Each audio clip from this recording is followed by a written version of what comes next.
প্রাক প্রাথমিক বিদ্যালয় সহকারী শিক্ষক 94 সালে এই প্রশ্নটি এসেছিল।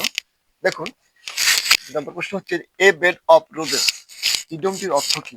মানে এ বেড অফ রোজেস এইটার অর্থটা কি, মানে এইটার বাগধারাটা কি, এই ইডিয়মটির অর্থটা কি? দেখুন, 4টি অপশন আছে, তার মধ্যে হবে এটি, a life only of joy and happiness. মানে এটার অর্থটা কি আর এইটার হচ্ছে অর্থটা কি? এই বেড অফ রোজেস এটার অর্থ হচ্ছে মানে সুখকর অবস্থা, সুখকর, সুখকর হচ্ছে অবস্থা, সুখকর অবস্থা।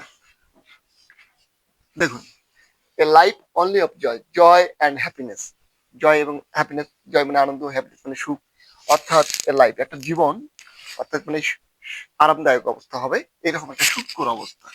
তাহলে মনে রাখবেন, সুখকর অবস্থার ইংরেজিটা হচ্ছে, ইডিয়মটা হচ্ছে এ বেড অফ রোজেস। সুখকর অবস্থা, এ বেড অফ রোজেস, সুখকর অবস্থা, এ বেড অফ রোজেস। আরেকটি অর্থ হচ্ছে সুখকর অবস্থা হচ্ছে a life only joy and happiness. মানে একটা জীবনটা হচ্ছে জয় অ্যান্ড হ্যাপিনেস, একটা জীবন, লাইফ, একটা জীবনটা হবে জয় থাকবে, হ্যাপিনেস থাকবে, এর অর্থ হচ্ছে সুখকর অবস্থা।